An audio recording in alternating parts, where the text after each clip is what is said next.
Bueno, pues bienvenidos a esta nueva píldora o conferencia que estamos organizando con Diputación de Málaga.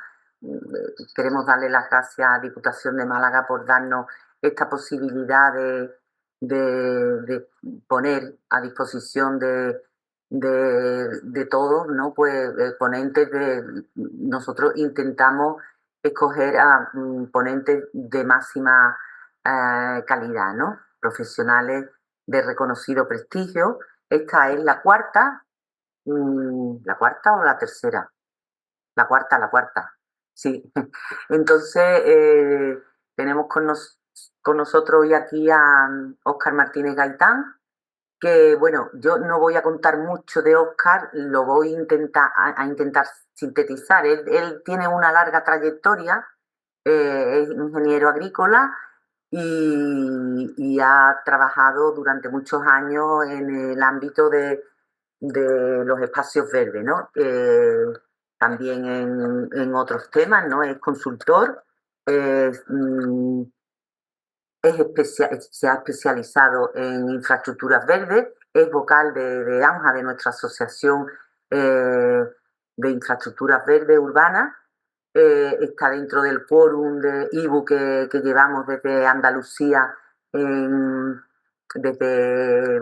Andalucía con todo, que es un quórum que es como una especie de clúster en donde está pues ANJA como promotora, ¿no?, de este clúster y todos los colegios andaluces, los consejos andaluces profesionales de todos aquellos ámbitos relacionados con el verde urbano, ¿no? Como pueden ser desde nosotros, los ingenieros agrícolas, agrónomos, arquitectos, biólogos, medioambientales, forestales, montes, incluso médicos que también están en esto por el tema de la salud, ¿no? Y en este sentido, pues estamos trabajando desde 2018 para llevar a la administración, cosa que nos está costando bastante trabajo, pero ya parece que va encaminado a que tengamos una reunión.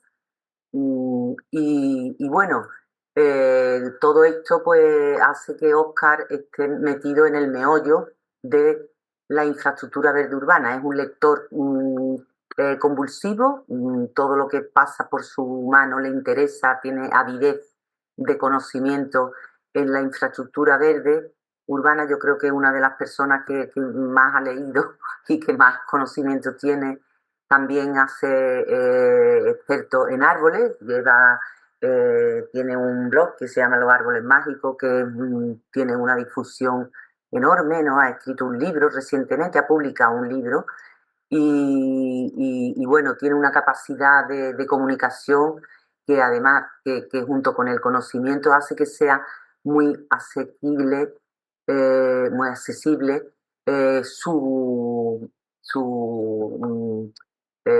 trasladar esos conocimientos, ¿no? ¿Qué es lo que necesitamos?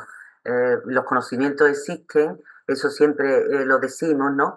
Existen los conocimientos científicos y profesionales, pero tenemos que llegar entre todos, difundirlo a toda la sociedad y también a los políticos. Y en eso Óscar es el rey de la transmisión. Así que bueno, pues os dejo con él porque no tenemos poco tiempo y no me enrollo más.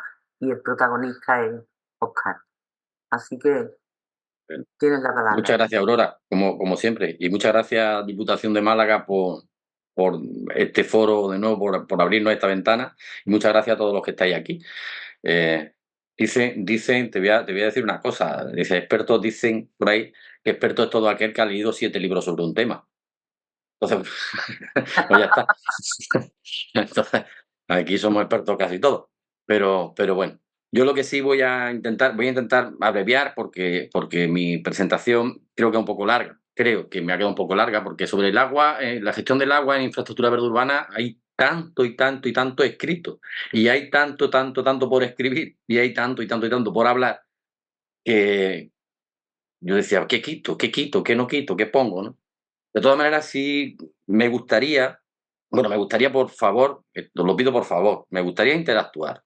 Me gustaría Incluso no esperar al final a hacer preguntas, sino que si hay algo que esté en contexto de lo que estamos hablando, yo prefiero que se me interrumpa, porque estamos en contexto y podemos seguir en el mismo contexto, ¿no? Que luego al final parece que nos salimos un poco de contexto. Pero bueno, yo lo que sí intentaré es, pues, resumir bastante y eh, que quede un pozo después. O sea, yo siempre lo que pretendo es que después ser un poco rupturista, ¿vale? Seguramente diré cosas que a algunos le chirriará bastante, me podéis llamar loco, porque lo soy, un loco de los árboles y un loco del verde. Fijaos que he elegido como fondo, hablamos del agua, y he elegido como fondo el teóricamente gran enemigo del agua, ¿no? Que es un césped. Digo teóricamente, ahora abundaremos un poco en ese tema.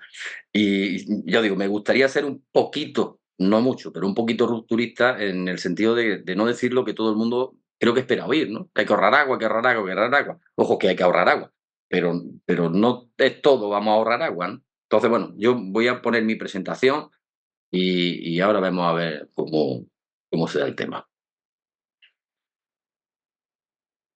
Yo empiezo con lo que tenemos. O sea, es cierto que o gestionamos de una forma sostenible los recursos hídricos, los que tenemos, o vamos a la revolución verde o vamos al colapso. Esto creo que es algo que todos los que estamos aquí, y por desgracia los que más tienen que escuchar esto no suelen venir a este tipo de, de oportunidades, y entonces, bueno, seguirán diciendo que no, que no, que no, pero esto es la realidad. O vamos a la revolución verde o vamos al colapso urbano.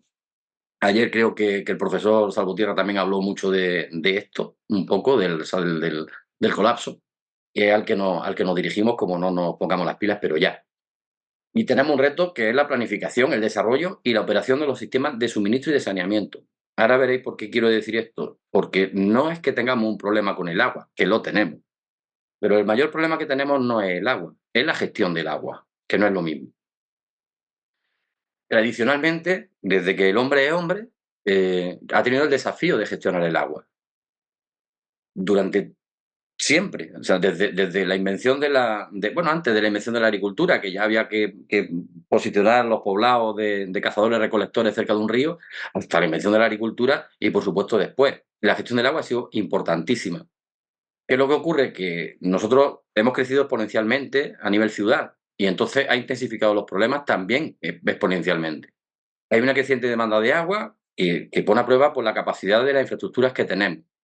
Normalmente nuestras ciudades están basadas en infraestructuras, con suerte, de mediados del siglo XX, con suerte. Sin embargo, el crecimiento exponencial de la ciudad y la gestión, la necesaria gestión moderna del agua, hace que se hayan quedado obsoletas la mayoría de los servicios de suministro y de saneamiento que tienen nuestras ciudades. Ya veremos por qué. Los romanos tenían un problema. Los romanos tenían un problema de agua porque las ciudades ya eran grandes, entonces ellos desarrollaron el impluvium. El impluvium romano es simplemente una cuestión de recogida de aguas pluviales a una cisterna interior en la vivienda y en las villas en las que se acumulaba ese agua. Entonces, bueno, no vamos a inventar nosotros la pólvora ahora, ni muchísimo menos, porque los romanos ya hacían cosas como estas, ¿no? Debajo de las villas romanas, de los edificios públicos romanos, tenían las termas y tenían cisternas donde hacían acopio de agua. Tú Tenían un sabes problema con el agua. que no estás con la presentación puesta, ¿no? ¿Qué? Que la presentación no la tienes. Vaya, hombre, pues entonces hemos hecho aquí un pan como unas tortas. Espera. Claro, no, que has dicho que la iba a Da igual, compartir. todo lo que he dicho no hace falta la presentación, pero bueno, pero Por vamos a... eso, pero que sepas tú que Sí, no, sí, sí, sí, no sí. la No, estás. creía que sí la había compartido, ¿vale? Ponla ahora, modo presentación. Esto. Bueno, yo estaba aquí con la villa romana que recogían el Ahora agua. O sea, el problema no es nuevo. El problema existió desde siempre y bueno, los romanos, antes no había ninguna diapositiva que fuera interesante realmente, ¿vale? Estamos Después de los romanos se adaptó el jardín hispano-árabe, que todos conocemos y que tenemos muy cercano, no deja de ser una adaptación del jardín romano. Hay gente que dice que no, que de Oriente es una adaptación del jardín romano, por eso se llama hispano-árabe, no un jardín árabe, un jardín hispano-árabe, porque adaptó el jardín romano, sobre todo y fundamentalmente en la tipología de uso de plantas y de recogida de agua. Es fundamental, era muy difícil gestionar los jardines que sí que bien multiplicaron los árabes en la península con respecto a la época romana, y era muy difícil de gestionar si no se gestionaba bien el agua de lluvia. Entonces, ellos, la cisterna romana del Impluvio la convirtieron en su aljibe, que ya venía un poco más desarrollado, porque ellos, a base de acequias, de canalizaciones, contaban con un poquito más de capacidad de gestión de agua. No más agua, sino más capacidad de gestionar el agua. Realmente los aljibes árabes, nosotros los ingenieros tenemos la manía de que nos gusta ponerle nombre a las cosas y como tenemos que cobrar, pues entonces, claro, ¿qué pasa? Pues que decimos que somos ingenieros, ingeniamos e inventamos cosas. Y realmente inventamos poco. Lo único que hacemos es adaptar cosas que están inventadas desde hace muchísimo tiempo. Entonces ahora hablamos de SUDS, que para el que no lo sepa, SUDS es el acrónimo de Sistema Urbano de Drenaje Sostenible.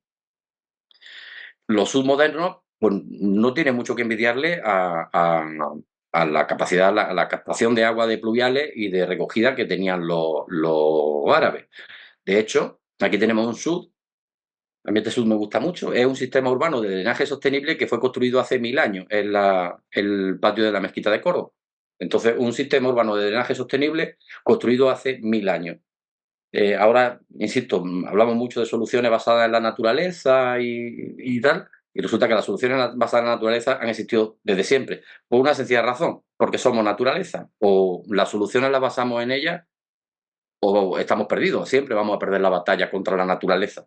Cosa tristemente ahora al orden del día, ¿no? De lo que hemos visto estos pasados días. La batalla contra la naturaleza siempre estará perdida.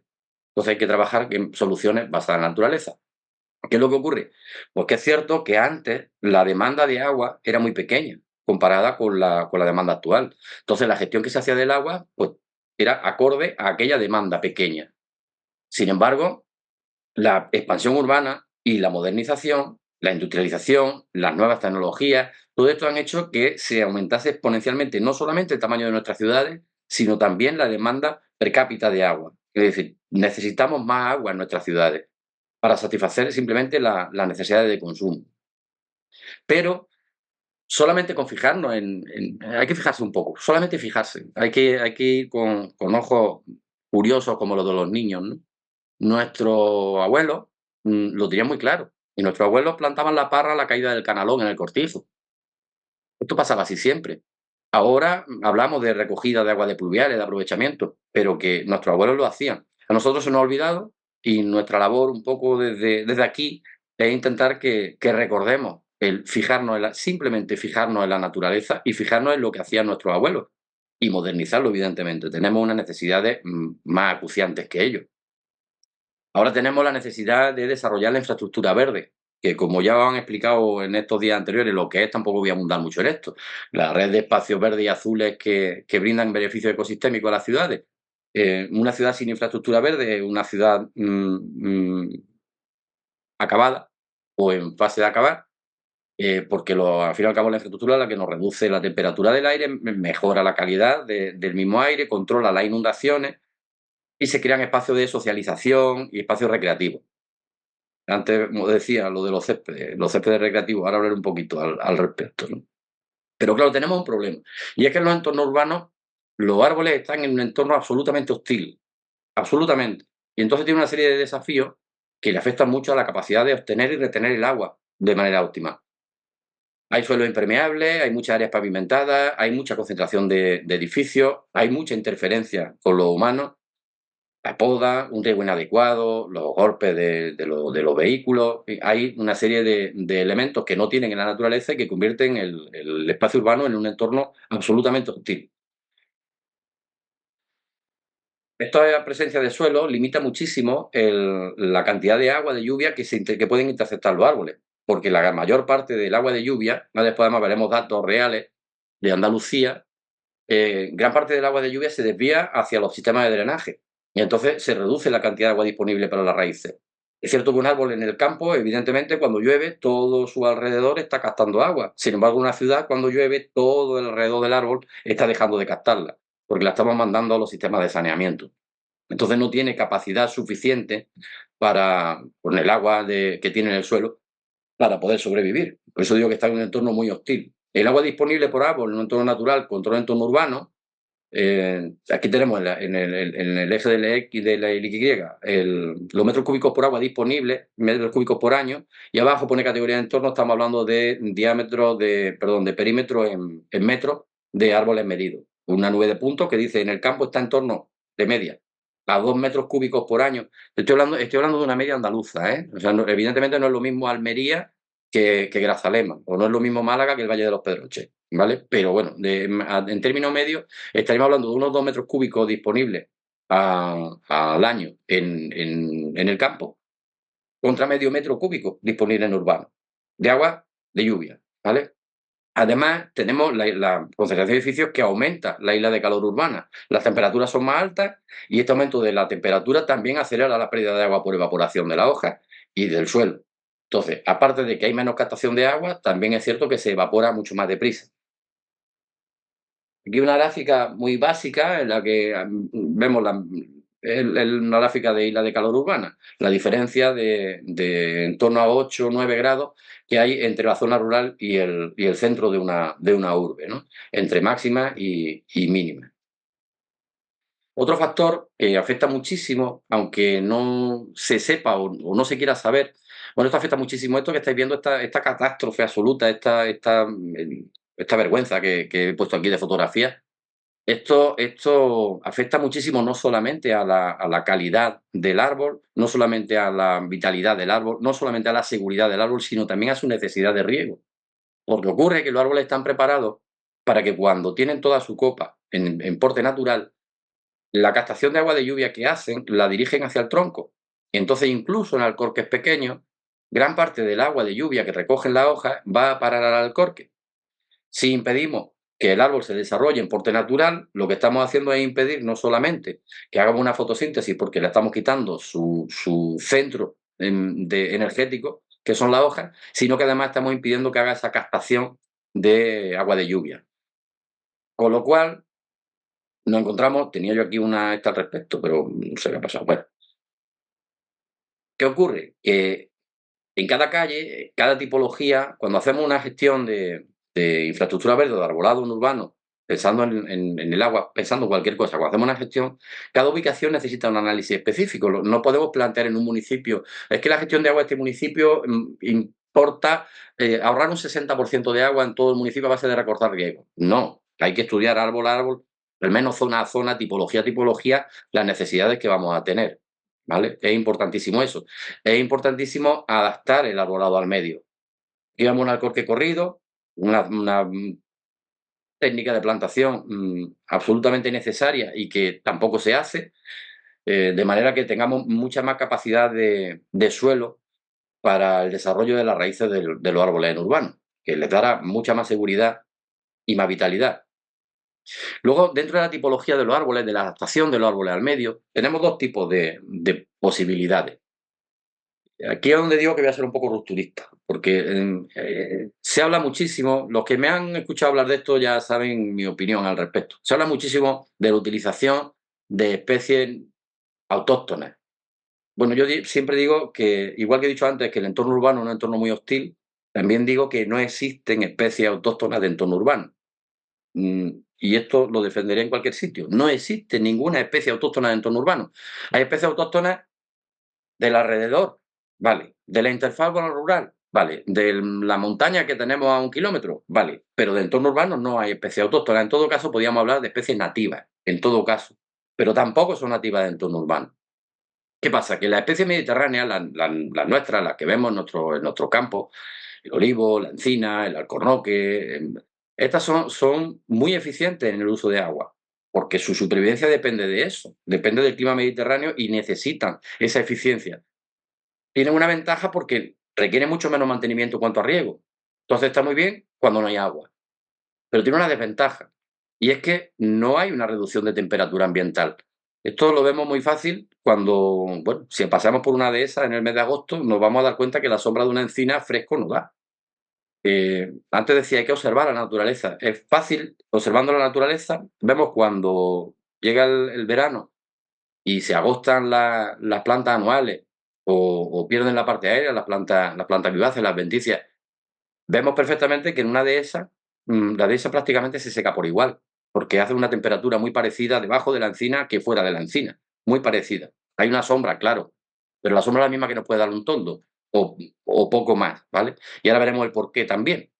Sin embargo, cuando vamos a una fresneda y llega el verano, vemos que debajo de los fresnos la hierba se mantiene verde y se mantiene vegetando algo más de tiempo que fuera de la fresneda, ¿no? Lo cual quiere decir que ahí sí están teniendo una reducción de la temperatura significativa, lo suficientemente significativa como para alargar sus ciclos. Esto pasa por una razón bastante simple. Esto es biología.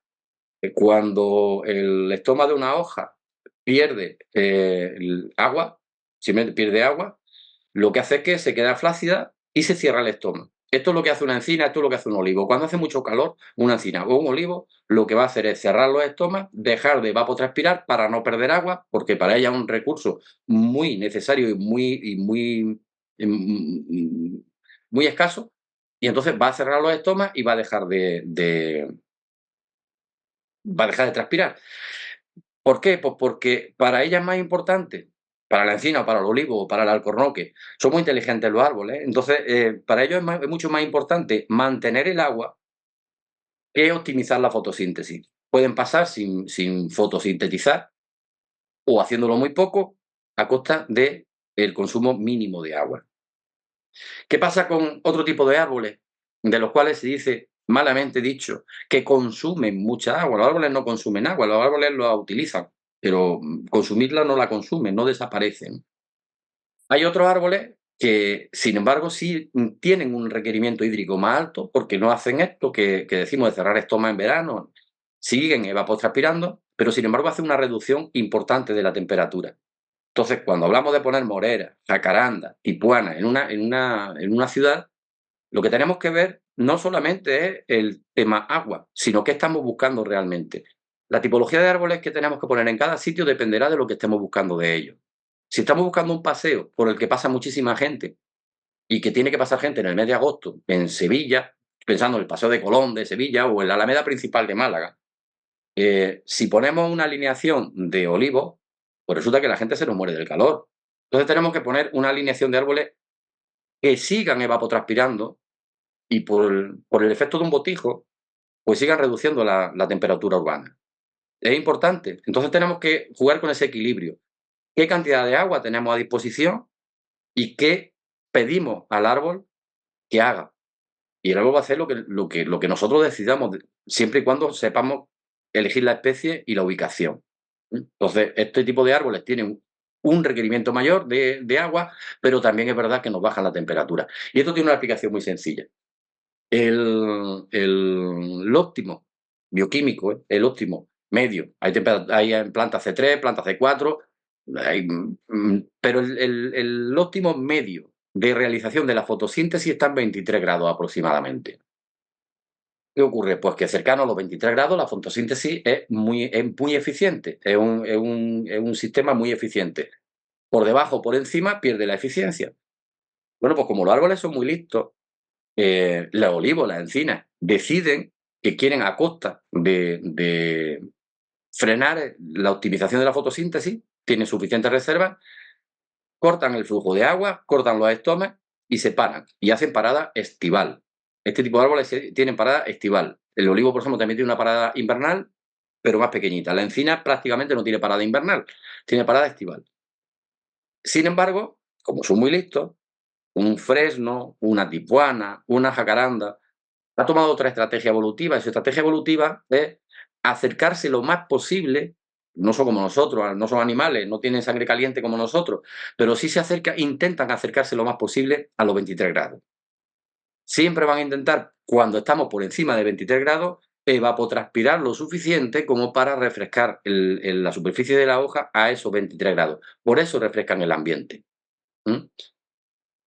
Bueno, esta gráfica, que además es muy simple, muy básica y pues nos dice la reducción de temperatura según la presencia del arbolado.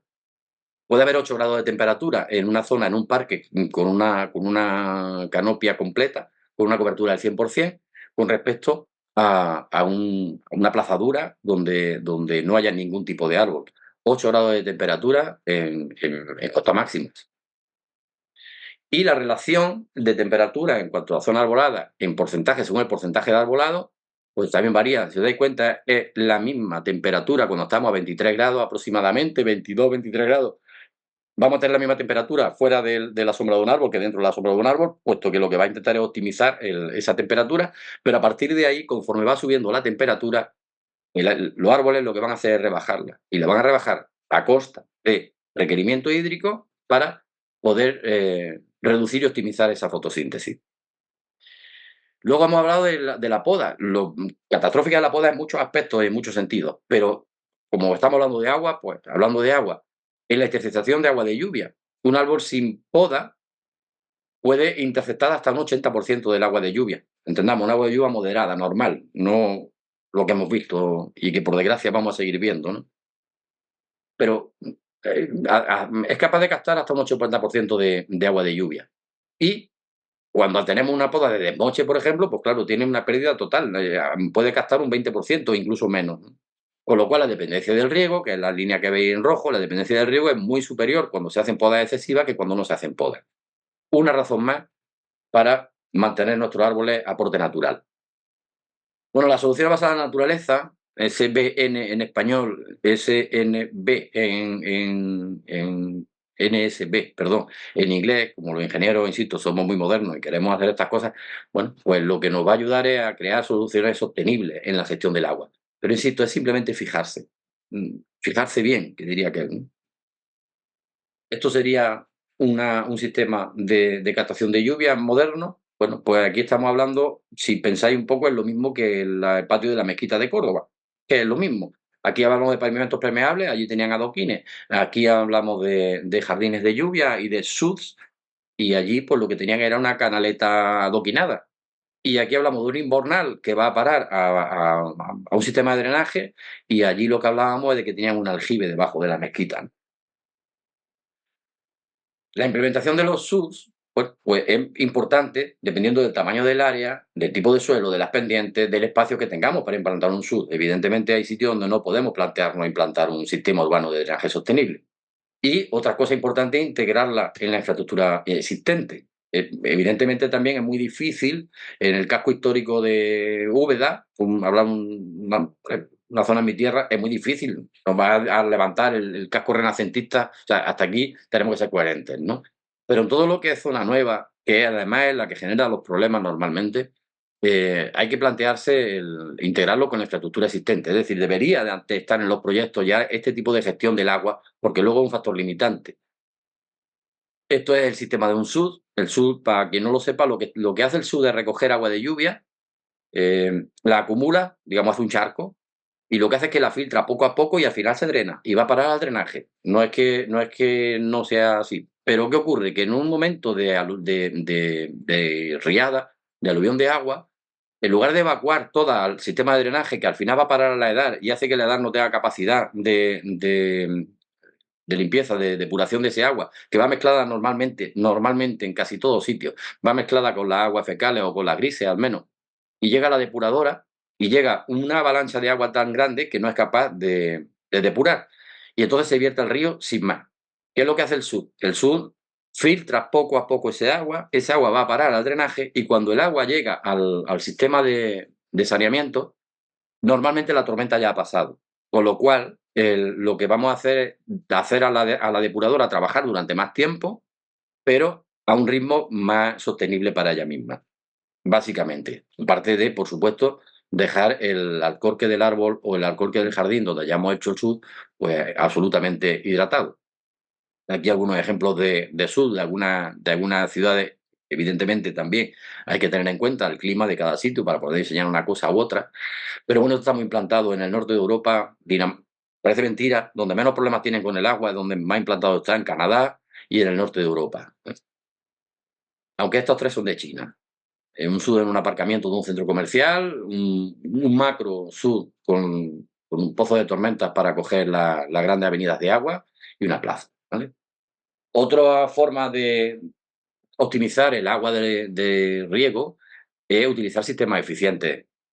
Ver cómo hoy en día seguimos regando a manta y con agua potable, pues la verdad es que incluso duele, ¿no? Y hay sistemas bastante sostenible. A mí me gusta mucho este, que es los tubos de aireación. Los tubos de aireación son unos tubos que se implantan en el alcorque. Aquí además vemos un mulch, que también es muy importante. Ahora lo diré, bueno, lo digo ya. El tapar el suelo es importante, tanto si lo hacemos con mulch, con materia orgánica, que puede ser restos de poda picada, puede ser la propia hoja de los árboles. Eso mantiene la humedad del suelo. También podemos mantener la base de tener una vegetación autóctona, una vegetación nativa, una adventicia, los famosos alcorques vivos.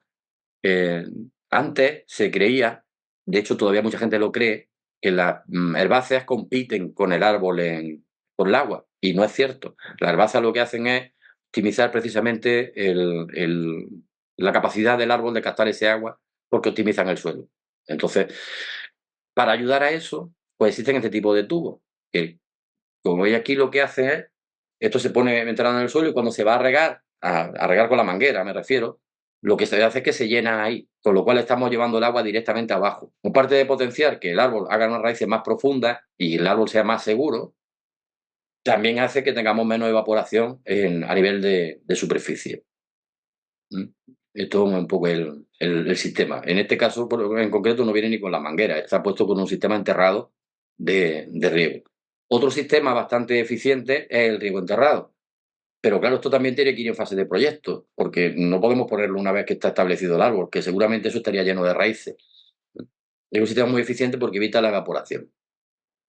Como resumen de esto que acabo de decir, y no sé cómo vamos de hora.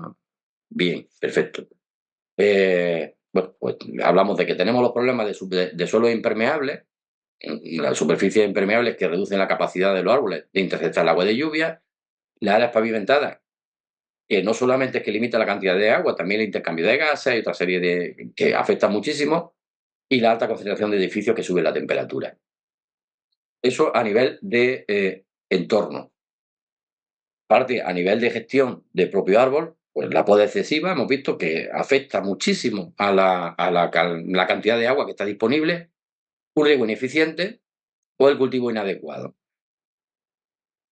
Entonces tenemos una serie de entornos variables, que dependerá de la tipología de cada entorno, tendremos que hacer un estudio u otro, unas necesidades específicas y concretas, porque no podemos saber cuánta agua necesita un árbol en distintas áreas urbanas con distintas prácticas de cultivo y con distintos entornos. O sea, tenemos que verlo uno a uno o tipología a tipología y tenemos que hacer un enfoque que esté basado en el manejo adaptativo y sostenible. Insisto, es muy importante el manejo.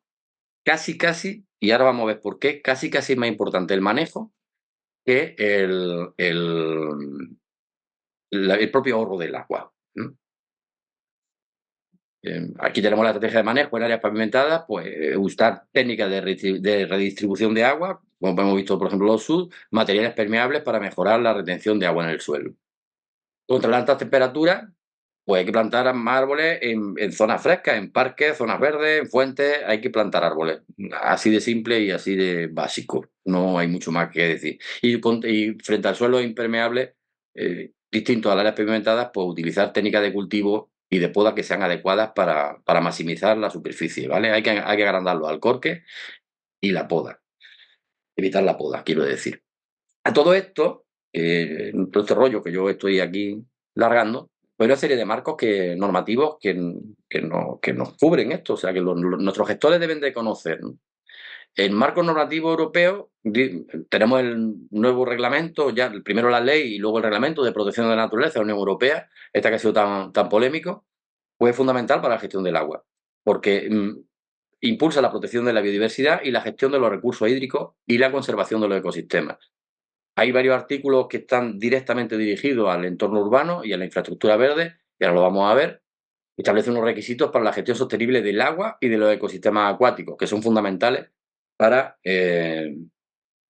para tener el agua a nuestra disposición para el uso en infraestructura verde. Incluye la evaluación de impacto ambiental en los proyectos. Ha aumentado, digamos, la necesidad de hacer evaluaciones de impacto medioambiental.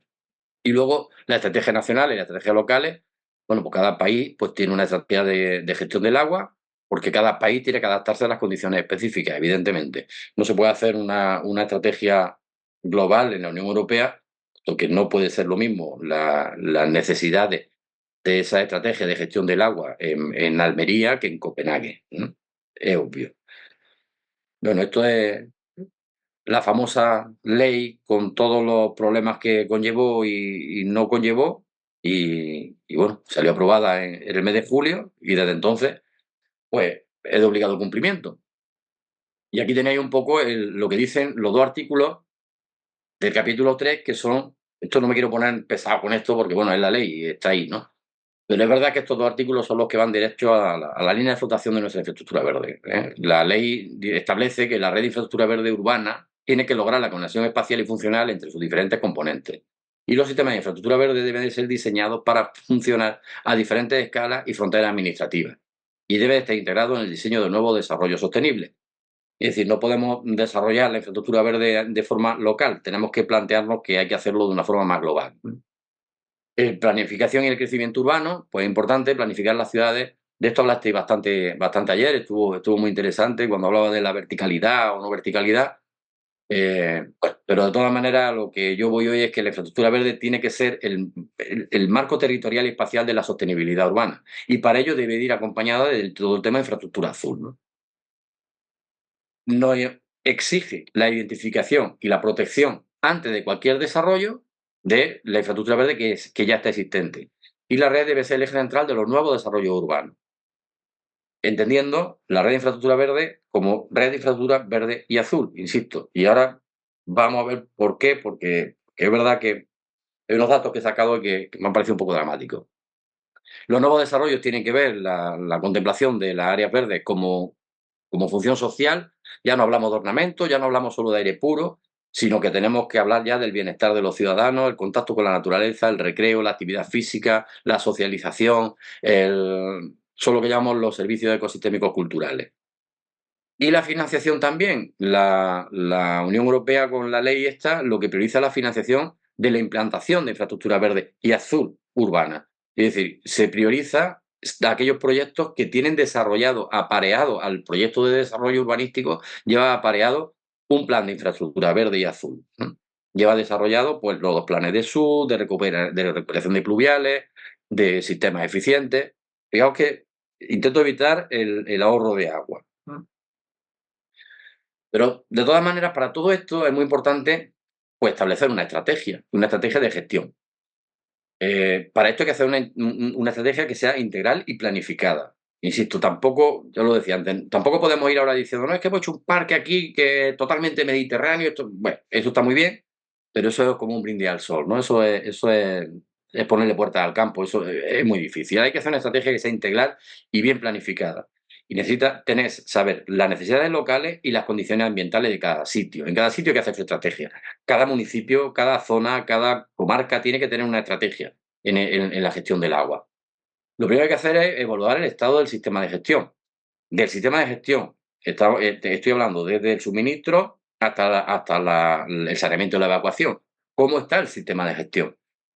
Y ver cuáles son todos los actores involucrados y sus intereses. Esto que estoy diciendo es como gran, una gran utopía. O sea, estamos hablando de conseguir una cosa muy complicada porque, insisto, como antes decía, la infraestructura está hecha, en el mejor de los casos, desde mediados del siglo XX y tenemos que cambiar eso. Eh, Plantear a un ayuntamiento que tiene que cambiar la instalación de agua para poder traerse agua de la EDAR, por ejemplo, para regar los árboles, y tiene que cambiar toda la instalación en una avenida de 4 kilómetros, pues probablemente va a decir: "Joder, es que cuando acabemos de la obra, que va a costar lo más grande, aquí no se ve nada. O sea, aquí no hay nada nuevo. Aquí no, aquí, ¿qué va a inaugurar el alcalde?", ¿no? Diría yo. Bueno, pues tenemos que hacerlo así. Ya lo decía al principio, o lo hacemos la revolución verde, la de verdad, no la de hashtag revolución verde y ahora ponemos molinillo en el campo. Eso no es la revolución verde. Formará parte, no voy a discutir eso, pero no es la revolución verde. O la hacemos de verdad o estamos abocados al colapso. Y lo segundo que es importante es la identificación de los servicios ecosistémicos relevantes que podamos utilizar para mejorar esa gestión. Por también, como decía antes, tenemos que ver qué servicios ecosistémicos queremos de cada zona. Si vamos a poner árboles en los laterales de una carretera de circunvalación de una ciudad de 1 millón de habitantes, necesitamos árboles que filtren el ruido. Lo más importante de esos árboles es que filtren el ruido. El resto, pues nos tiene que importar poco. Debe importar, por supuesto, pero poco. Lo primero y principal es que filtren el ruido. Si eso requiere una demanda hídrica superior, bueno, pues habrá que estudiar cómo buscamos ese agua, porque agua hay, ¿eh? Insisto, decía del principio, el problema no es el agua, el problema es la gestión del agua, que no es lo mismo. Y ahora vaya a ver cómo agua hay. Lo deja un poco hacia el final, pero vaya a ver cómo agua hay. Entonces es importante saber identificar eso. Si queremos una avenida en la que haya que refrescar el paseo de la gente, pues necesitamos árboles que hagan mucha evapotranspiración. Si lo que queremos es cerrar una avenida donde hay mucho tráfico intenso, con mucha emisión de contaminantes, pues lo que necesitamos es árboles que sean capaces de captar esos contaminantes. Es decir, no podemos gestionar el arbolado urbano pensando solo en el requerimiento hídrico. No, el requerimiento hídrico será más o menos importante, pero hay otra serie de parámetros que tenemos que ver, que son los servicios ecosistémicos que buscamos en cada sitio. Y cada sitio es diferente. Por eso la gestión es fundamental para la sostenibilidad urbana. Para eso, bueno, hoy en día, pues se utilizan tecnologías y prácticas que minimizan el consumo y maximizan la eficiencia. Los sistemas de riego inteligentes, la reutilización del agua grises, la instalación de dispositivos de bajo consumo y la concienciación.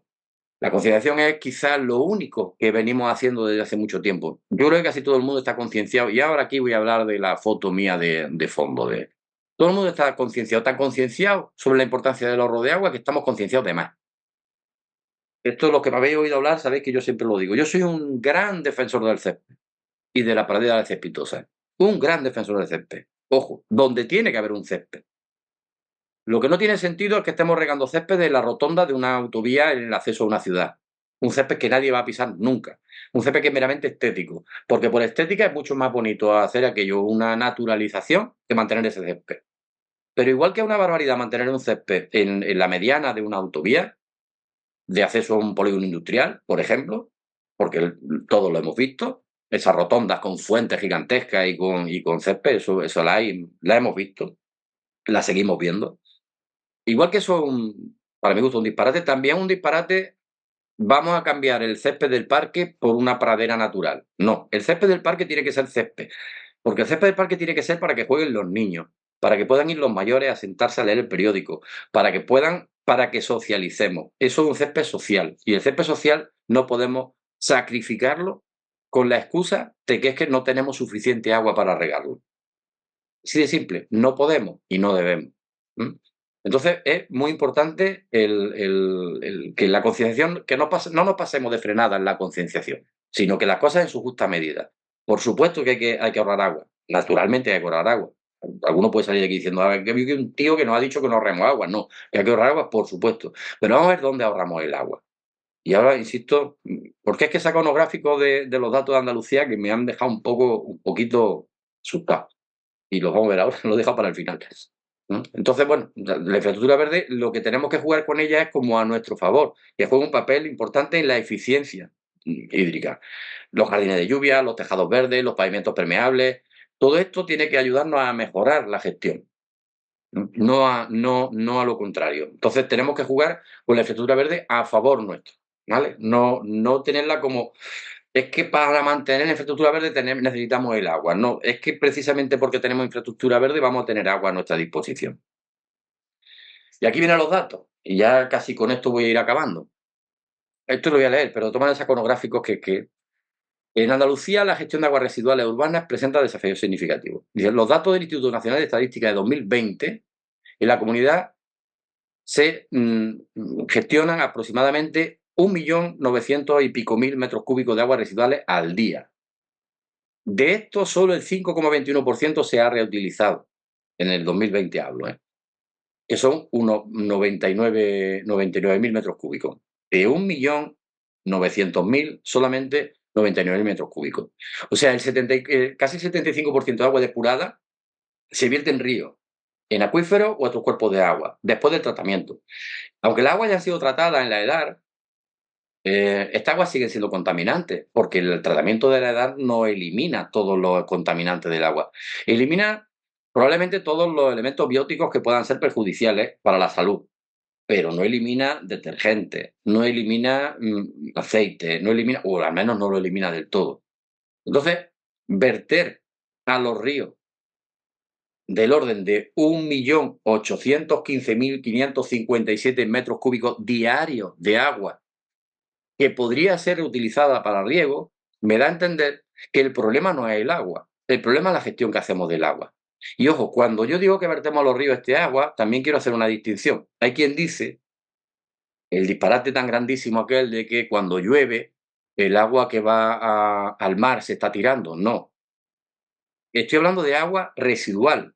No estamos hablando del agua de la lluvia que va al río. El agua de la lluvia tiene que ir al río y el río tiene que correr y el Guadalquivir tiene que ir con un caudal fantástico para que podamos comer gambas de Huelva y coquina. Y si no llegan los sedimentos del río al mar, pues resulta que las pesquerías se resienten. Esto está todo conectado, bien lo sabéis todos, ¿no? Todo está conectado. Entonces, el agua que va al mar no se tira. El agua que va al mar va al mar.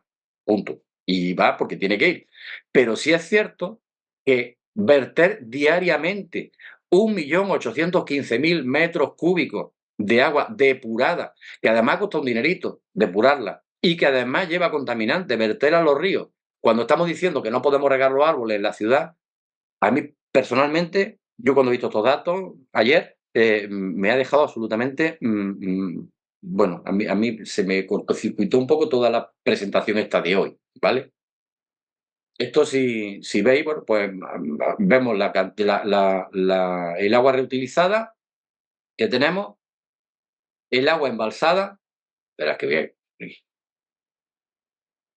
perdón, el agua reutilizada, la vertida tratada y la vertida no tratada. Es decir, estamos diciendo que se están reutilizando al año 36 millones de metros cúbicos de agua, pero se está vertiendo a los ríos, después de tratarlo, 662 millones de metros cúbicos al año en Andalucía.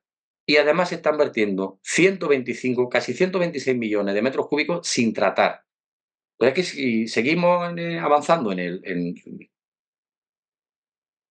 fijaos la diferencia entre el agua embalsada y el agua vertida tratada. Evidentemente, esta es el agua embalsada ayer, ¿eh? No es la capacidad de embalse que tiene Andalucía. Esta es el agua que había embalsada ayer. Había 4.000 millones de metros cúbicos, 4.000 hectómetros cúbicos. 4 ¿Vale? Sin millones, embargo, ¿perdón?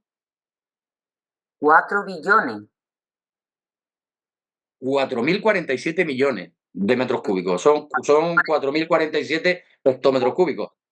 ¿Vale? Pero si vemos el agua que se... Por eso digo que el agua embalsada, el agua de lluvia tiene que utilizarse y los riegos agrícolas y los ríos, pero es que el agua tratada, el agua residual es así, tirando y además mal tirando, porque si podemos evitar que vaya, si podemos llevarla a un alcorque de un árbol, por supuesto enterrado, estamos hablando de agua residual, ¿eh? Yo no voy a plantear nunca que reguemos el césped social que he dicho antes, donde tienen que jugar los niños a la pelota, ese no, yo no sería partidario de regarlo con agua reciclada, con agua tratada, con agua residual. Yo personalmente no lo sería. Seguramente un especialista en ese tipo de agua me dirá que no habría ningún problema. Pero bueno, pero es que aún así, estamos tirando a los ríos, y esto sí es tirando, sin tratar, del orden de 125 millones de metros cúbicos anuales en Andalucía. Pero si seguimos viendo más cosas, ya pregunté, os voy a decir la verdad, pregunté a la inteligencia artificial. Dije, bueno, vamos a ver, según consumo de agua, base de datos paisajismo, consumo de agua por metro cuadrado aproximado de jardín, teniendo en cuenta los metros cuadrados de jardín y otros. Cuando pongo y otros me refiero a campos de golf, medianas de carreteras, todo lo que, digamos, entraría dentro del concepto de jardinería, en un sentido o en otro. En Andalucía se consumen 157 millones de metros cúbicos anuales de agua. Pero es que estamos tirando a los ríos 662 millones de agua tratada. Tratada. O sea, es que no daría para regar 4 veces los jardines de toda Andalucía. El problema no es de agua, es un problema de gestión. No tenemos retorno de ese agua. Insisto, estamos gastando un dinero en depurar el agua, en tratar el agua y al final va a parar al río. Cuando el río no Una debería de pregunta, depender de ese agua. ¿Perdona? una pregunta. ¿Tú Dime. has puesto consumo de jardines y otros? Porque claro, dentro de los jardines hay algunos que se riegan y otros que no. Sí, vamos a ver. Por eso estamos hablando de una cifra aproximada. Yo me he cogido el dato media de necesidades hídricas de un jardín por hectárea y año, ¿vale? Que Vale, son vale, datos que existen, una media. Y ahora, ¿cuántas hectáreas tenemos de jardín en Andalucía? Que también es un dato que existe aproximadamente de zona vale, vale. verde, ¿vale? Y entonces, pues te da este dato.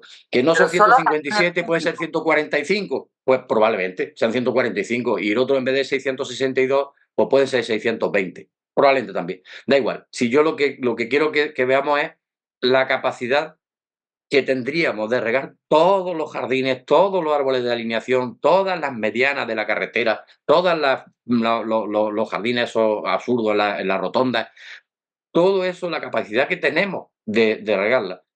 Que no es una excusa, que es que no hay agua, que es que sí hay agua, que lo que no hay es gestión del agua, ¿no? Eso es lo que yo quiero que quede claro. Y yo, como decía al principio, me gustaría que esto generara una polémica. Y me gustaría que alguien me dijese, pues no, esto es un disparate y hay que seguir vertiendo el agua tratada al río. No sé, personalmente, oye, si alguien me convence con cuestiones técnicas, me convencerá, pero creo que va a ser difícil. Pero es que seguimos viendo las aguas pluviales. Esto también es llamativo. A ver, según pluviometría de Andalucía, según espacios digamos, superficie urbana, aproximadamente la edad de Andalucía tratan ya no solamente agua residual, sino pluviales del orden de 750 millones de litros de agua, de pluviales, que podrían no ser tratadas si fueran a parar a un pozo de tormenta, a un sistema sub, a una laguna, a sitios donde pudieran ser reutilizadas para riego. ¿Mm? Estoy hablando, y también quiero que quede muy claro, que los ríos tienen que llevar agua y que los arroyos tienen que llevar agua al río. Yo no voy a hablar de eso, estoy hablando de embalsar más agua. El agua embalsada, bueno, no estamos muy mal y estamos al 30 y pico por ciento ahora mismo, ¿no? Con estos 4 millones. Esa es el agua embalsada. No, yo estoy hablando de aguas pluviales que se tratan en depuradoras de aguas residuales y que normalmente van mezcladas con las fecales o con las grises, porque los sistemas de drenaje urbanos suelen venir de los años 50, donde no había esa separación, salvo honrosas excepciones y en barriadas muy modernas y muy sostenibles que se venden como tal, además, ¿eh? Entonces, ¿qué ocurre? Pues que tenemos que planificar todo a largo plazo. No podemos plantear soluciones a corto plazo. Tienen que ser soluciones a muy largo plazo, porque claro, cambiar todo un sistema de drenaje, cambiar todo un sistema de suministro, cambiar todo un sistema, sería complicadísimo. Entonces, tenemos que plantear las soluciones a muy largo plazo. ¿Qué ocurre también? Que a la hora de plantar árboles, también tenemos que planificar a muy largo plazo, porque los árboles viven despacio y mueren despacio. Entonces, como no van a sobrevivir o debemos de esperar que nos sobrevivan, la planificación tanto del arbolado como de la arbustiva y herbácea, de la planificación de toda la infraestructura verde tiene que ser a muy largo plazo y la planificación de la gestión del agua también.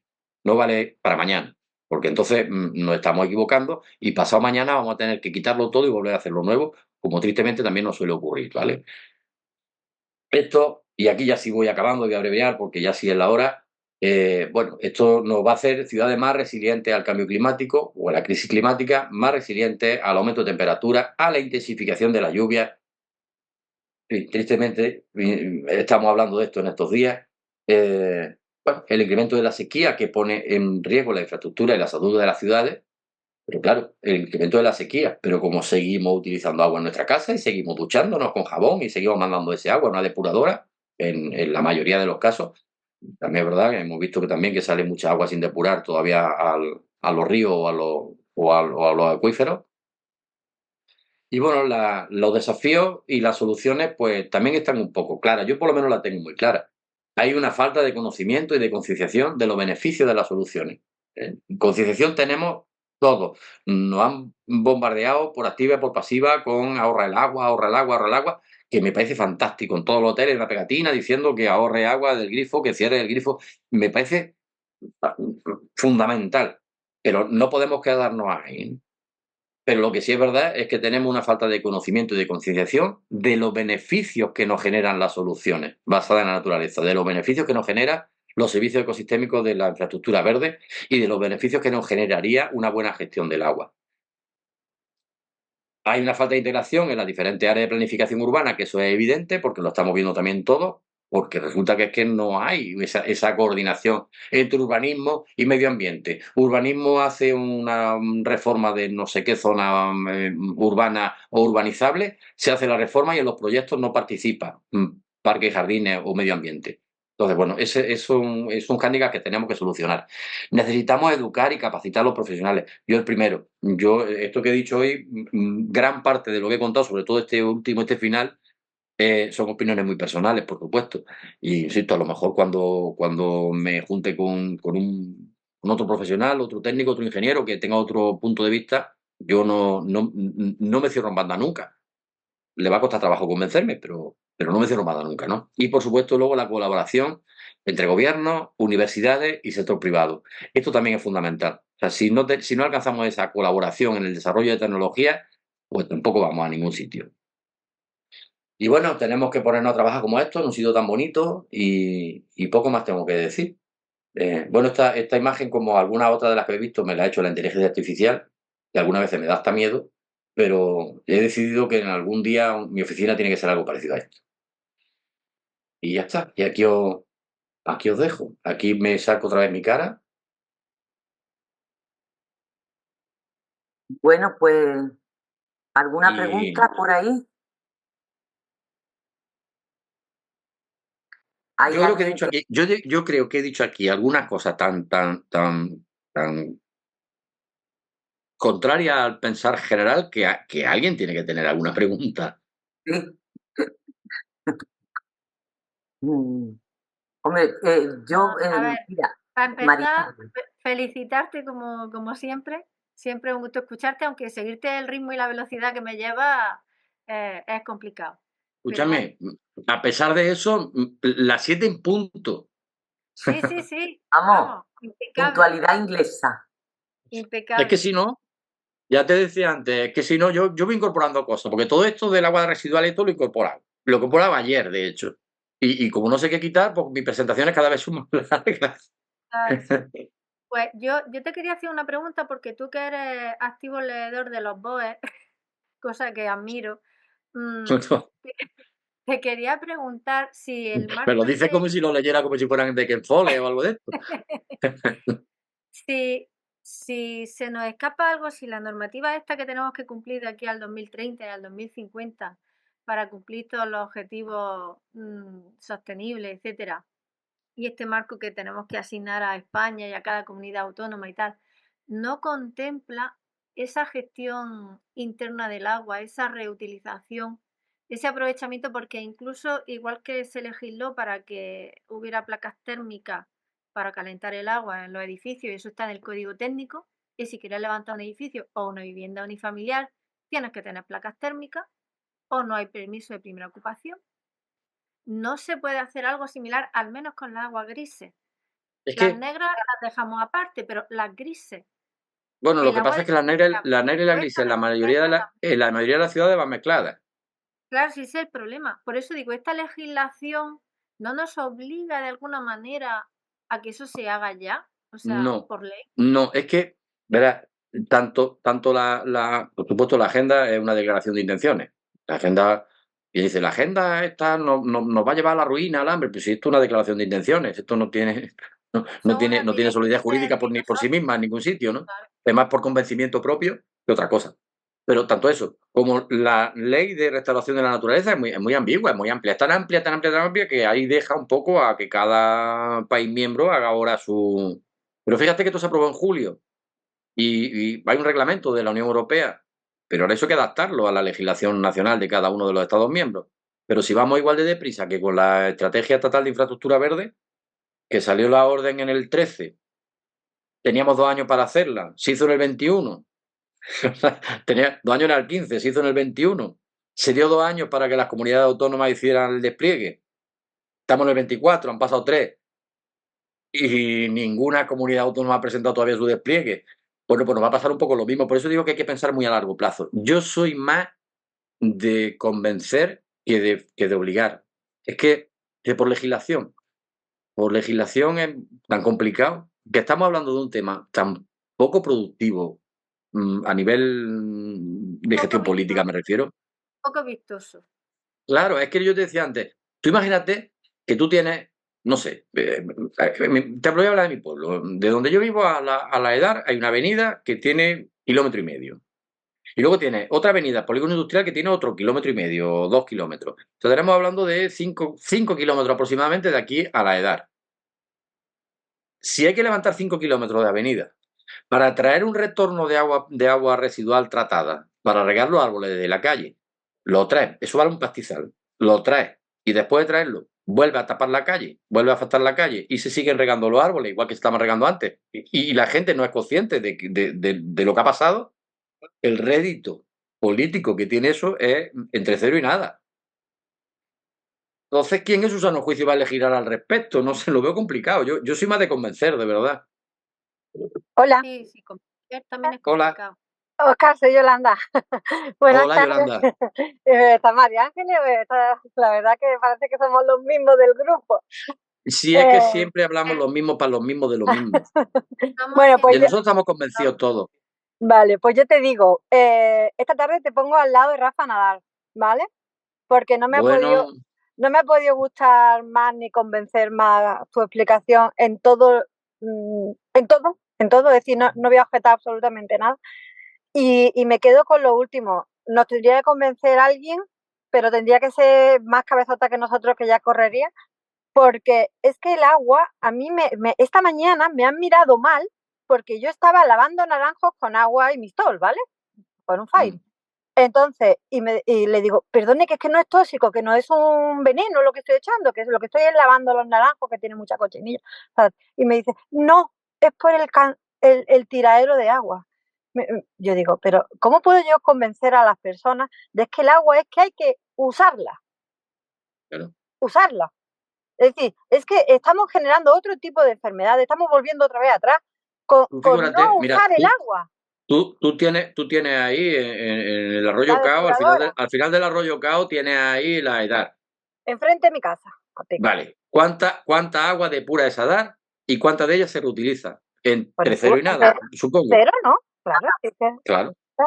Es que, ¿qué quiere que te diga? Pues eso, pues entonces, es que yo, es una lucha, el otro día lo hablábamos con María Ángeles y todo eso, que yo todo el día y decía María Ángeles, pon los cartelitos, que una hoja no es suciedad, que suciedad es un plástico, suciedad es un cartón, en un momento dado casi tampoco, pero eso, el agua hay que usarla.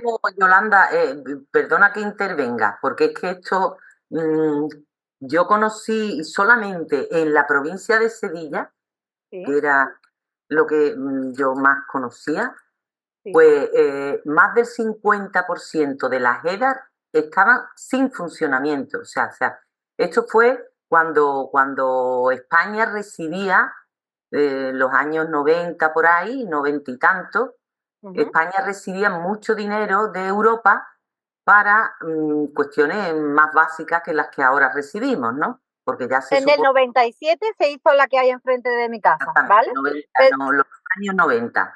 Claro. Entonces, una cantidad que cada una, pues, costaba 6 millones de euros, la más pequeña 6 millones de euros, de ahí para arriba.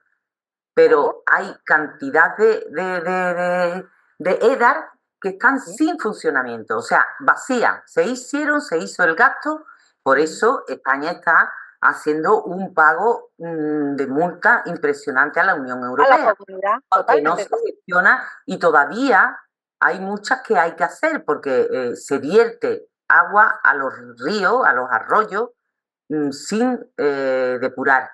Eso es Total. Después la EDAR funciona, como bien ha dicho Óscar, pues porque claro, Óscar recoge los gráficos, si no he interpretado mal, recoge lo que depuran las EDAR, las aguas depuradas. Y Aurora, el dato de lo que no depuran la EDAR.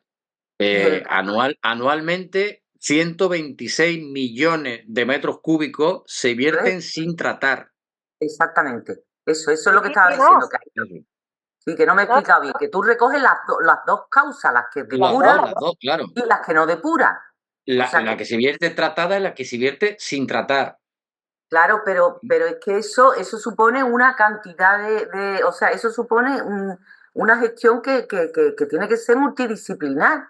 Educación, mucha educación. No, pero aparte de educación, acción es que eso lo tienen que hacer los políticos.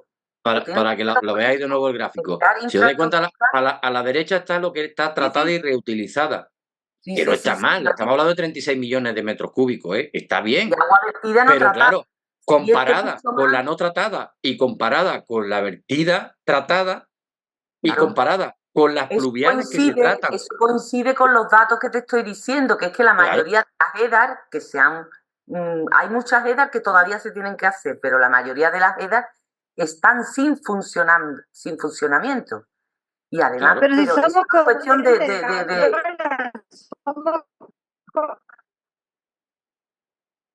que no es cuestión de concienciación, es cuestión de que los políticos hagan una buena gestión de infraestructura necesaria.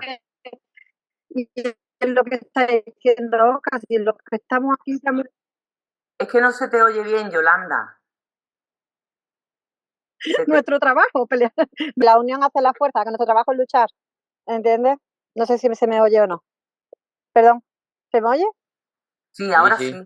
Ah, vale, pues ya está, que ese es nuestro trabajo, nuestra función en la vida, luchar contra... no sé, en el grupo supongo que habremos muchas personas y yo siempre soy la metepata, pero Oscar, es que lo estoy conviviendo con él últimamente. Estamos intentando convencer a un político que lo tenemos a favor y aun teniéndolo a favor, ¿vale? Eso es como dijo María Ángeles Asencio el primer día que yo la escuché, es decir, que lo repita ella porque no me acuerdo. Esto que es que pues me encantó que esto va muy lento por historia y por es que la expresión fue muy bonita. Me lo apunté, lo tengo apuntado, que la burocracia, el tiempo y todo lo que hacen nuestros políticos es muy lento por historia, por claro. Eso, es decir, que es que no, una cosa rápida como ha hablado Oscar en una hora que nos ha dicho la Biblia en verso, ¿vale? Eso no existe en la realidad de la vida, ¿entiendes? Y es lo que debería existir, más hechos concretos, más actuaciones concretas y más eficiencia. Como diría mi amiga Isma Gascón, pico y pala, pico y pala, pico y pala. Exactamente, esa es mi función, pico pala. Pico y pala. Y ya está, y pico pala. María Ángeles, mañana te diré lo que dijiste porque lo he apuntado, ¿vale? Sí, Mira, hay una pregunta en el chat de Telefora que dice que para los céspedes utilizaría agua depurada de riego, que creo que lo he contestado antes. No. Y sí, depende. Claro. Como todo, depende. Yo decía antes, ese césped social que yo decía antes, que hay que utilizar, porque es que hay que utilizarlo, es que la gente socializa en un césped. ¿Qué? Que Pepe nos está diciendo que tenemos que cortar. Vale, ya, pero contesto esto. Mira, en un césped social donde se van a jugar los niños y va a poner ahí una manta para echar un bocadillo, pues yo personalmente sería muy escéptico, porque aunque, insisto, te van a decir, los técnicos de la edad te van a decir que sí, que no hay ningún problema, pero yo sería muy escéptico. Ahora, en un campo de golf, en el césped de una zona netamente ornamental, que no me gusta, pero bueno, en su caso, ahí pues perfectamente se podía. De hecho, los campos de golf se utilizan muchísima. Me he puesto aquí la foto del campo de golf por eso, es decir, bueno, está muy demonizado y quizás no tanto. Muchas veces deberíamos en urbano de fijarnos en lo que están haciendo los campos de golf, porque como les cuesta muy cara el agua y dependen de ella, porque dependen de ella para que vengan a jugar, muchas veces la tecnología parte de ahí, y mucha de la tecnología que estamos utilizando en urbano ahora viene del desarrollo del golf. Entonces, por ejemplo, ahí pues está perfecto la utilización de aguas residuales, porque la gente lo pisa, pero no va a echarse al suelo a comerse un bocata. Ahora, el del parque, yo sí sería reacio a utilizar aguas regeneradas. Regeneradas provenientes de edad, ojo, regeneradas de pluviales sin ningún problema. A ver, no existe obligación de infraestructura verde para ningún municipio, ni menores, ni mayores, ni nada. Lo que sí existen son subvenciones, por desgracia, para los mayores de 50.000 habitantes, que son las bases que tiene Fundación Biodiversidad, el Ministerio, para dar las subvenciones de infraestructura verde para mayores de 50.000 habitantes. Yo cuando he preguntado esto a los políticos, a los que lo reparten, le dicen, y no les falta razón, que realmente donde existe el problema es en las macro ciudades de 4 millones de habitantes. que en una ciudad de menos de 15.000 habitantes, en teoría, el problema de isla de calor lo tenemos, me voy a incluir, ¿no? Yo vivo en una ciudad de 60.000, pero bueno, más o menos lo tenemos más minimizado que en una macro ciudad de 4 millones de habitantes, ¿no? Entonces, por eso, por lo que están dando ahora mismo el apoyo a las ciudades más grandes. Pero por obligación, no existe obligación de desarrollo en la infraestructura verde urbana. La estrategia estatal es un brindis al sol, es una declaración de intenciones magnífica. Y si es verdad que la nueva ley lo que obliga es que a los proyectos que se subvencionan de infraestructura gris, me refiero en este caso, cuando se hace, vamos a diseñar un nuevo polígono industrial, por ejemplo, pues sí es verdad que prima al que lleva aparejado un desarrollo de infraestructura verde. Pero ya está. O sea, al final también es una forma de obligar, porque por los cuartos es por donde vamos a conseguir obligar a los gestores, ¿no? Y es que te quedas sin financiación si no me desarrolla el verde, pues quizá una buena manera de imponer. Casi es mejor manera de imponer esa que el Código Penal. Esto ha sido un poco de chiste. Bueno, pero es verdad, ¿no? Donde duele quizás sea más efectivo que el Código Penal. Pero bueno, espero haberte contestado, Telefora. Es complicado, ¿eh? Sí. Bueno. Bueno, Pepe dice que nos vayamos a ver pasapalabra a todos. Pues nada, un placer estar con vosotros. Muchas gracias, Óscar. Magnífica conferencia, como siempre. No esperaba menos de ti. Y bueno, nos vemos en la próxima. Antes de que no, porque Pepe nos corta ya del tirón, como. Venga. A mí, bueno, me gustaría saber qué le ha parecido a nuestro vecino de Castilla-La Mancha el tema. Me da curiosidad, Alba. Buenas, pues nos ha parecido súper interesante. Estamos aquí en una ardua, como no discusión, pero bueno, como analizando cosas, porque nosotros aquí en el pueblo estamos en una plataforma ciudadana por el intento de la remunicipalización de la gestión del agua pública de Daimiel. Entonces, claro, estábamos analizando que si la gestión del agua pública de un municipio está en manos privadas, sería mucho más sencillo llegar a implementar todas estas cosas que nos estás contando. Pero claro, luego ya hemos seguido analizando y esto al final son, como estaba diciendo la compañera, son decisiones políticas a nivel muy local. Pero, sí, con además, un marco Alba, general, pero a nivel te voy a muy decir local. una cosa, fíjate, Alba, a ver si no nos corta y me da tiempo de decírtela. Mira, el problema es que la fiesta la paga otro. Yo siempre he dicho esto, mira, cuando aquí hablamos, yo lo he hablado muchas veces, cuando hablamos de infraestructura verde y el agua, dentro de la verde, el azul, la cuestión está que tú haces la gestión, por ejemplo, un municipio, imagina lo tiene público, el todo de gestión. Un municipio se esfuerza muchísimo en tener un arbolado sano y resulta que sus vecinos están más sanos que los del municipio de al lado. Pero el que ahorra es el centro de salud, que depende del ministerio. Es decir, la fiesta la paga otro. No sé si me está entendiendo lo que te estoy diciendo. Sí. Si tú haces todo este desarrollo de traer el agua, por ejemplo, de la edad, de traerla para regar los árboles, resulta que el beneficiario de todo esto, que son los ciudadanos, resulta que el que tiene que pagar esto no se ve beneficiado directamente, sino que el que se ve beneficiado es el que ha aumentado la infraestructura verde, es decir, el Ministerio de Salud, de Sanidad. Entonces, es muy complicado por eso, ¿no? Sí. Con respecto a la gestión del agua pasa lo mismo. Dice, es que la empresa privada haría un retorno a una empresa privada de agua para riego. Joder, es que para ellos, que al final su importancia lo cuenta resultados, pues están pagándole la fiesta a otro. Entonces, claro, en su cuenta de resultados eso no compensa. Para eso debería de ser pública la gestión. O una exigencia desde lo público hacia lo privado, que sería quizás la forma más perfecta, ¿no? Desde mi punto de vista. Eso es. Eso, o sea, la gestión pública del agua sí puede resultar una idea a día de hoy utópica, aunque nosotros tenemos mucha esperanza y nosotras, pero bueno, puede resultar utópica, pero más allá de eso, sí que has contado muchas cosas que ya se pueden instaurar por política local y municipal. O sea, el tema de gestión de parques y jardines depende del ayuntamiento directamente. Y la gestión de no quitar las adventicias, como has dicho, de no cambiar las plantas ornamentales cada 3 meses, produciendo un gasto de dinero, de recursos y de bolsas de empleo absurdas porque, bueno, en fin, se pueden hacer muchas cosas antes que, como tú bien has dicho, si ya, o sea, si han hecho un polígono industrial hace 10 años, pues ahora no van a cambiar el sistema de gestión o de hacer un sistema de integrar el agua, etcétera, etcétera. Pero no sé, cosas como, por ejemplo, dejar de regar las rotondas, pues ya se puede hacer a nivel local, por ejemplo. Entonces, pero bien, muy, muy, muy interesante y da gusto escuchar a gente que estáis en contacto, pues eso, con políticos y con instituciones grandes, no sé, con tanta conciencia y diciendo cosas tan lógicas que, aunque puedan parecer a veces contradictorias, pero claro, es pero que todo escúchame, con matices. Cuando sales del despacho del consejero de turno, ¿verdad, Aurora? Cuando sale del despacho, el tío cierra la puerta y se pone otra cosa, ¿eh? Ya.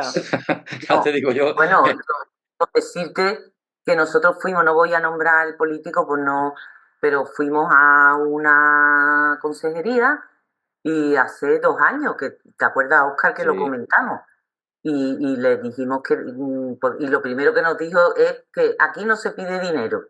Y digo, no, nosotros no venimos a pedir dinero, íbamos a hablar del quórum y de la infraestructura verde. Y nos dijeron que es que no tenían ni idea de lo que, o sea, que no tenían ni idea de lo que era la infraestructura verde urbana. No tenían ni idea. Un político, que era un cargo importante. O sea que dices, bueno, ¿en qué país vivimos, no? Y cuando ya estaba una directiva europea en donde ya se hablaba de que los Estados miembros tenían que introducir la infraestructura verde urbana, que de hecho ya en el POTA, se incluye la infraestructura verde urbana. El Plan de Ordenación Territorial de Andalucía, Alba, que para que haya el POTA, que suena fatal. Claro, el Plan de Ordenación Territorial de Andalucía.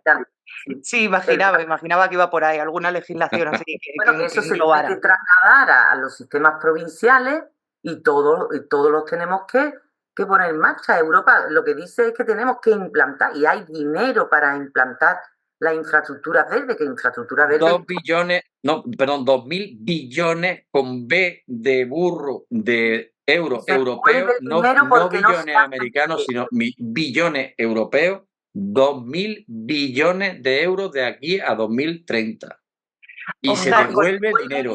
Con el dinero, Óscar, con el dinero pasa como con el agua, que no es que no haya dinero, es que lo que falla es la gestión, pasa como con el agua. Es que se devuelven, es que en el 2022 se devolvieron más de 20.000 millones de euros en España que no se utilizaron porque nadie los pidió. Fíjate. ¿Vale? 22 millones. Esto no quería decirlo así tan a lo bestia porque luego te critican todos los políticos por decir verdades como puño, pero esa es la realidad. ¿Vale? Y se devolvió porque nadie lo pidió. Entonces es tristísimo. Pero bueno. Bueno, Pepe, perdona por el... Pepe nos ha dejado aquí y abandonado ya, por imposible. No, bueno, Telefora no se puede acceder según están las bases ahora mismo de reparto de subvenciones. No, se puede acceder siempre y cuando se haga como mancomunidad de municipios. Hay que unirse varios municipios, o sea, tienes que unirte varios municipios y tener un proyecto y hacer un proyecto conjunto de envergadura y bien argumentado y bien realizado, porque luego hay que justificarlo. Si no lo justifica, y además hay que poner un porcentaje de dinero que luego te lo devuelven, pero tienes que hacer una pequeña inversión para iniciar el proyecto. El 10%. Ellos, se subvenciona el 90% del proyecto. Claro, pero tú tienes que hacer una impresión, es decir, si tú haces un proyecto de 1 millón de euros... 50.000. El límite está en 50.000 habitantes. Sí. Y entonces eso lo hacen porque supone que, o sea, todo lo que no requiere un esfuerzo, luego no lo hace. Entonces, hay muchos proyectos que se hacen y luego no se justifican y hay que pagar multas y tal. Y la Unión Europea está continuamente modificando las formas de subvenciones para que sean más factibles, de hacerlas a nivel estatal, a nivel local, a nivel regional, de forma que, porque hubo una época en donde todos los pueblos tenían pistas de pádel, porque salió una subvención que decía que te subvencionaban pistas de pádel. Y dices tú, pero bueno, o polideportivo. porque se fomentaba el deporte, se fomentaba los carriles bici, pues tiene carril bici hasta de, yo qué sé, de la frontera, que allí no hay Dios que coja la bicicleta y suba. Pues no han quitado árboles para hacer carriles bici. Anda que... Bueno, En fin. las cosas se desmadran por la falta de sentido común y la no y la no multidisciplinaridad, que es fundamental, y no contar con equipos multidisciplinares que discutan, que debatan con la sociedad, y para que se llegue a proyectos a largo plazo y pensados de forma profesional y correcta, ¿no? Pero bueno. Pensado el cortoplacismo. Claro, pensado que lo que nosotros hagamos ahora lo tienen que disfrutar nuestros nietos. Ya lo decía Nelson Mandela, eso mismo. Que plantar un árbol es un acto de generosidad tan grande como que lo va a disfrutar tu nieto, ¿no? Pero eso, como dice María Ángeles, el cortoplacismo impide ese tipo de cosas. Es complicado. Es complicado. Bueno, ya está. Pico y pala. Si aquí estamos para ser muy pesados y ya está.